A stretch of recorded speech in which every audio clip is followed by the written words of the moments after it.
In this week's video, I'm going to talk about some of the comments I've received on YouTube with my videos, mainly about speed figures and systems.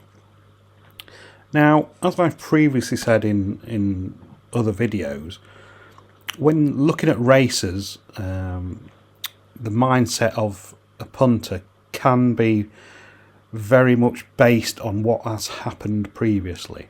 Now, that's not to say that, looking back at races, looking at form, it's not the way to find winners. It is. But as human beings, we're programmed to try and find subjects that are systems and faces in loaves of bread, and we are programmed this way. But as within horse racing, we need to focus on the now. So, when people talk about systems, these are backed-filled systems, because you can look at various, products that you can buy that have system analysis within them. And again, you are backdating and fitting in what results have been, not what results are going to be. Now, people have talked about speed figures, and again, this is a backfilling system. In handicaps, the only way a horse will win a handicap is that it's well weighted. It's a simple fact. There's no getting away from that fact.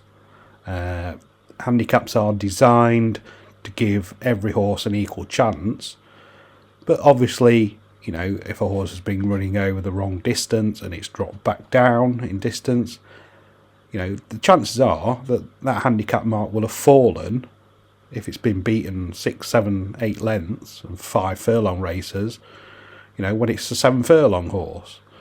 So, that as punters, you need to focus on the now.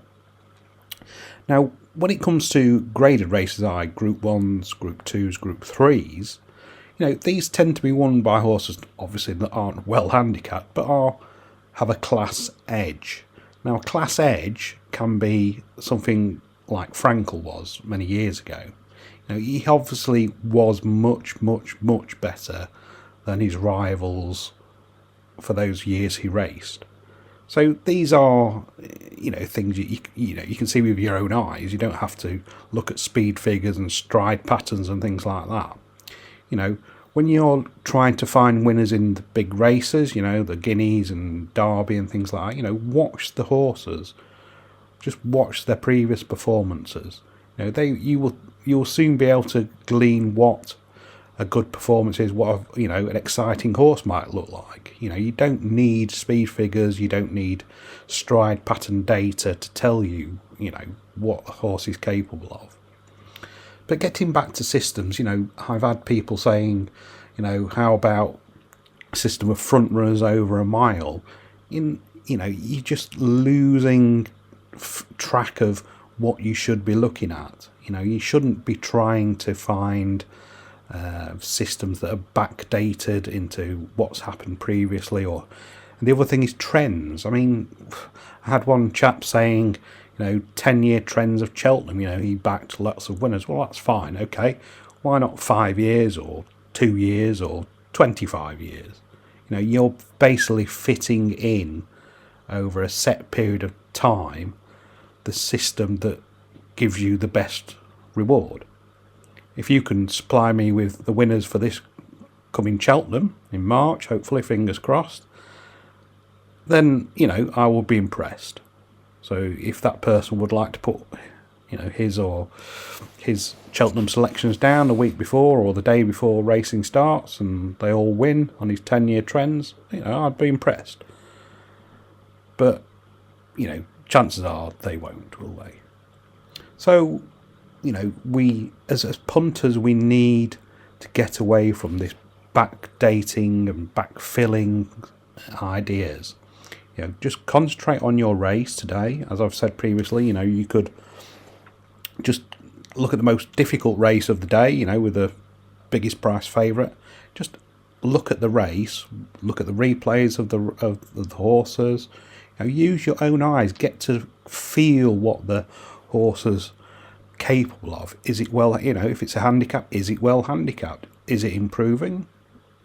Then it could be well handicapped. Has it been running over the wrong distances? Has it dropped in the handicap for some reason? Has it been running on ground that it doesn't like? Has it been running on left-handed tracks when it only performs on right-handed tracks? These are set variables in horses, not what led over a mile last time. Things like that. It's daft to get involved in things like that. You will just lose money constantly over time. So I hope that explains a few things. Any more comments? You can make good and bad comments on my videos. I don't mind either way. I'm quite happy to engage in conversation about things. But my main aim in these videos is to educate and point out what I see are the failings of most punters. I've been there myself. I've 30 years experience of making a living in horse racing. And I'm trying to help people get away from the mistakes that I've done myself. So take that on board, and say any comments that you would like to make, please feel free to do so, and I shall be back again sometime soon. Thanks for listening. Bye for now.